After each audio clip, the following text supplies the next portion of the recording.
Donald Trump says, release the Epstein files. Welcome to Law and Society. Please subscribe. We're going to go into the post, the long post that Donald Trump has made about the Epstein files and other things, and read between the lies. So here we go. As I said on Friday night aboard Air Force One to the fake news media, like he cakes on all these different lies, right? Like fake news media. It's built into his vocabulary so as to normalize what is absolutely not normal. House Republicans should vote to release the Epstein files because we have nothing to hide, and it's time to move on from this Democratic hoax perpetrated by radical left lunatics in order to deflect from the great success of the Republican Party, including our recent victory on the Democrat shutdown. First of all, the fact that he's saying that he has nothing left to hide, there's nothing to hide, I am of the mind that believes that Donald Trump's DOJ has already done all of its redactions of Donald Trump's references in the Epstein files, and so Donald Trump can now come out and say, yeah, go ahead and release the files. Had they released the files exactly when Pam Bondi got the files, before there were inklings that Donald Trump is all over the files, then at that time, remember, Donald Trump months ago did not want to talk about the files. He did not want to really, he was avoiding the topic, and then he was deflecting, and then he was really like going after people who want the Epstein files released. But then all of a sudden he posts, vote to release the Epstein files. The only thing I can think of is that Pam Bondi has redacted every mention of Donald Trump from the Epstein files. And so now it is safe for Donald Trump to release them. To move on from this Democratic hoax perpetrated by radical left Democrats. Mind you, releasing the Epstein files was one of Donald Trump's campaign promises. That was one of MAGA's demands and one of Donald Trump's promises to his voting public, to MAGA. Then he talks about the great success of the Republican Party in the victory in the shutdown. I don't know if you call playing with people's hunger to be a win or loss thing, but Democrats did cave. But Democrats caved because they didn't want to see Americans suffer any more than Americans were suffering already, because Donald Trump and the Republicans did not care whether the SNAP was going out or not. They went to court to stop SNAP emergency funds from being released, whereas previous presidents have used emergency SNAP funds to make up for the lag in cases where there wasn't enough money allocated to the food assistance program. Here, Republicans and Donald Trump deliberately wanted to keep the government shut down in order to own the libs, like Donald Trump is doing now, instead of letting the SNAP funding, releasing it, then negotiating something about Affordable Care Act tax credits to remain as opposed to be expiring at the end of December or in the middle of December. And that didn't happen. So the Democrats did lose out on that. Then he goes on to say,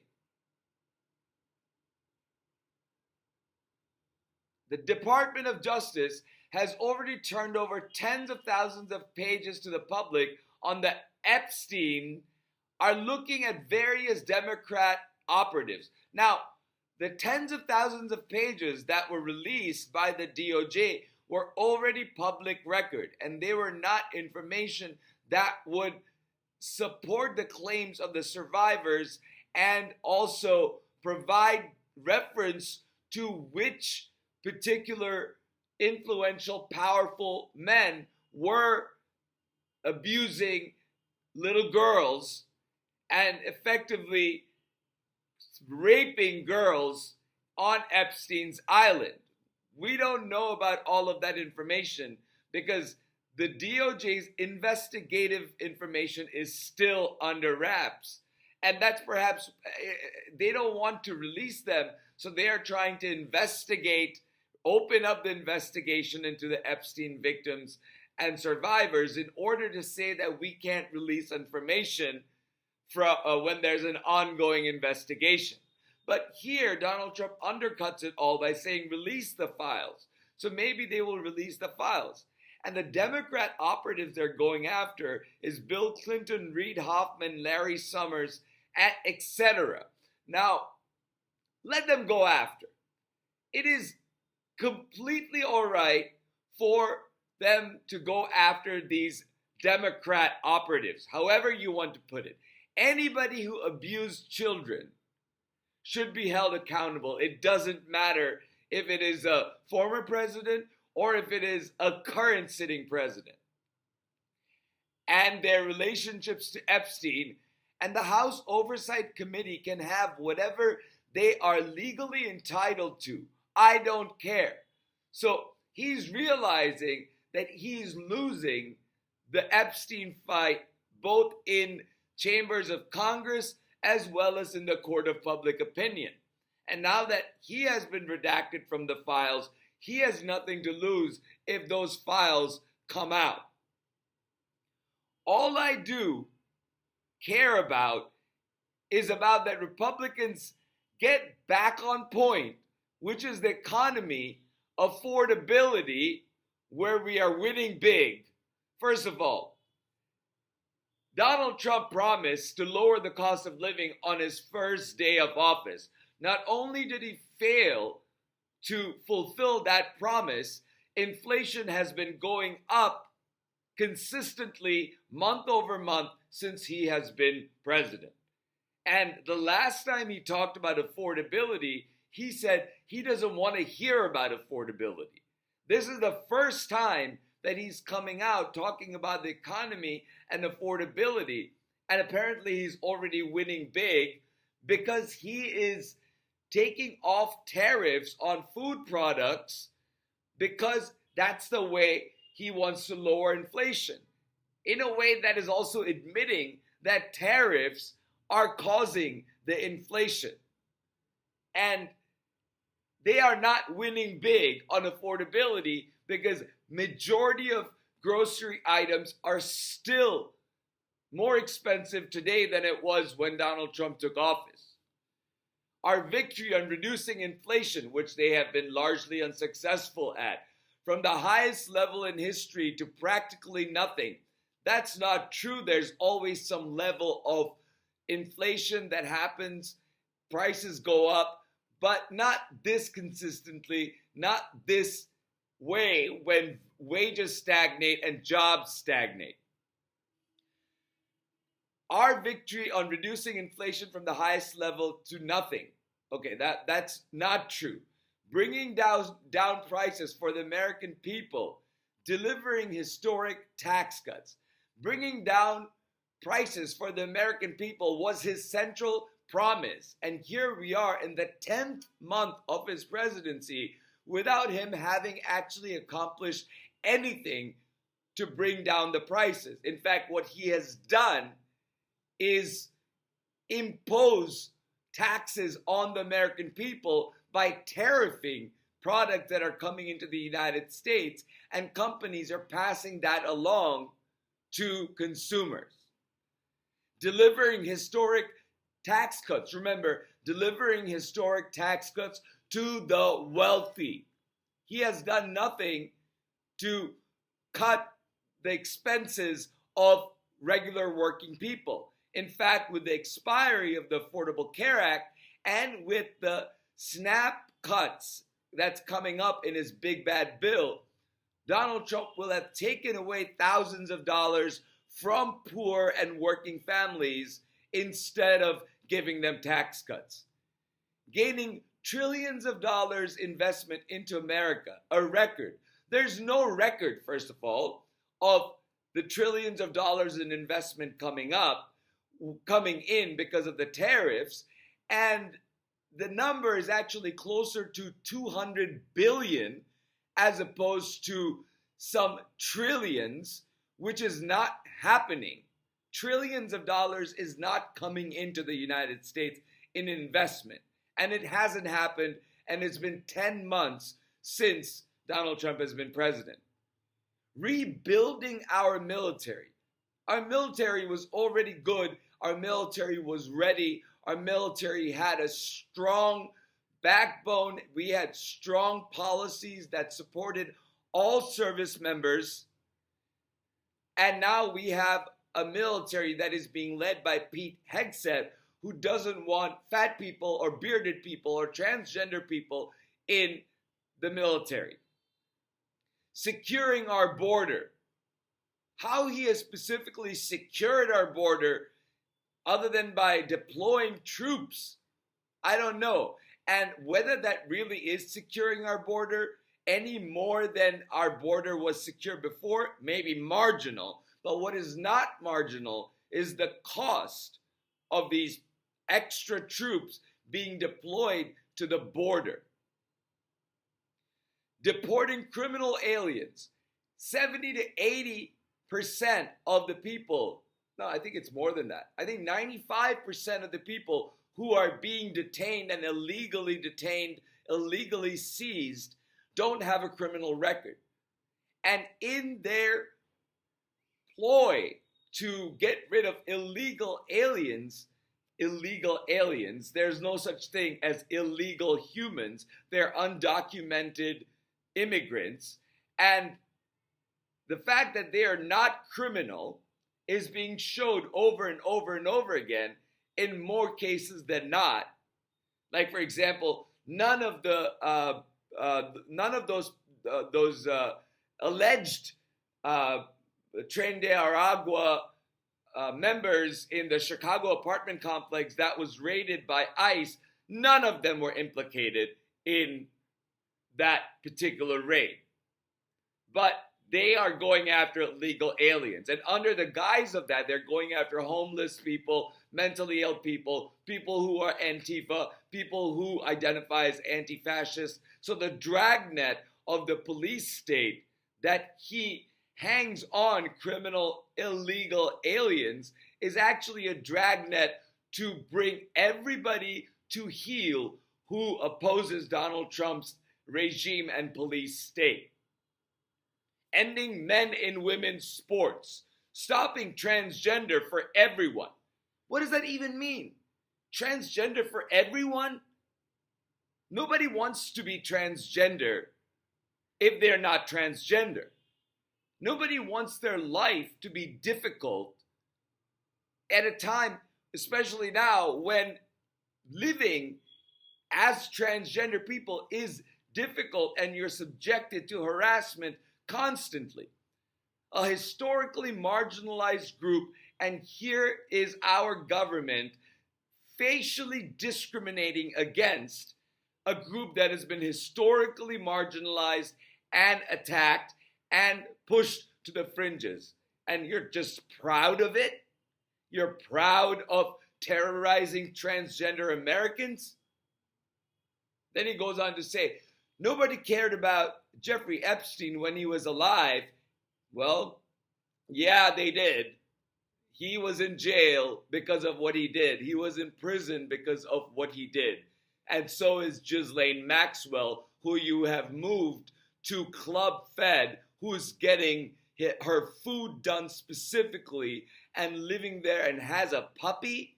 Like, I have deep concerns for the well-being of that puppy. So, if the Democrats had anything, they would have released it before the landslide election victory, before our landslide election victory. First of all, it was not a landslide election victory. More people voted against Donald Trump than they did Donald Trump. But Donald Trump did win by 2 million votes, which is not a landslide. And Democrats did not want to use materials that were damaging to Donald Trump's bigger image, or Democrats did not find as distasteful exposure to be politically viable, and so they didn't. And you know, if there's nothing in them, if Democrats would have released them if there was something in them, then why have you been stonewalling the American people for the last 10 months?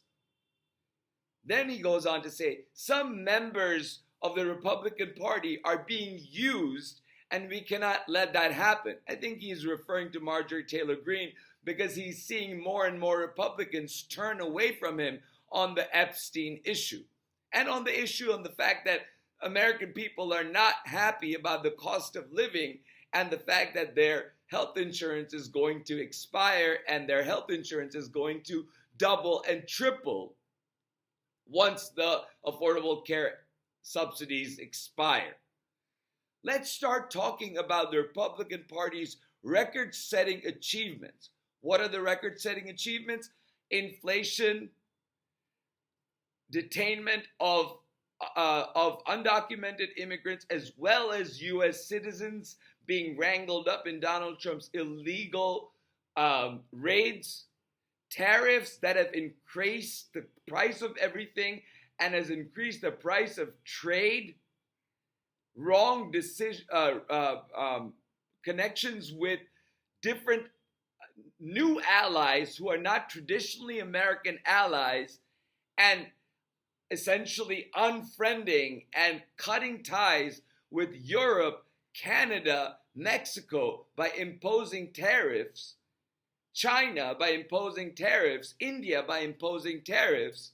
Now with some of the food tariffs being cut down, India is getting some relief because India exports a lot of food products to the United States. So what are the accomplishments that they have those records that they have set? Let's talk about our achievements and not fall into the Epstein trap, which is actually a curse on the Democrats, not us. What trap? Nobody wants to be in a trap. Anybody who is involved in being a child sex predator should be held accountable, whether that be Democratic, Republican, Libertarian, Independent, Green Party, whatever it is. Anybody who has abused children should be held accountable. So it's not a Democrat-Republican thing. And then he goes, make America great again, at a time where America couldn't be any less great because of Donald Trump's police state and because of his trade tariffs, which hopefully the Supreme Court is going to nullify because they are illegal, because IEPA does not give presidents the power to tariff, only the power to regulate. And Donald Trump doesn't have the power to tariff, only Congress does. So there has been no accomplishments by this administration, and I believe that the Epstein files are ready to be released, and Donald's gotten that report from Pam Bondi that his name has been redacted from all of this release materials, and that's why he's okay with releasing him right now. So here we go. This is, I think, the first time that I've point by point fact checked Donald Trump in his post, because first of all, it's exhausting. Secondly, I've just taken 20 minutes to fact check Donald Trump, and he doesn't even spend 5 minutes to write a post that is ingrained with phrases like fake news media to be able to create the false premise before even talking about anything that has to do with reality and fact. So this is how Donald Trump tries to corral the Republican base now that he's seeing that his own people are fleeing his support. They are realizing that Donald Trump betrayed them, and Donald Trump now has wind of it. So with that said, thank you for listening. Please remember to like, share, and subscribe, and I'll talk to you soon.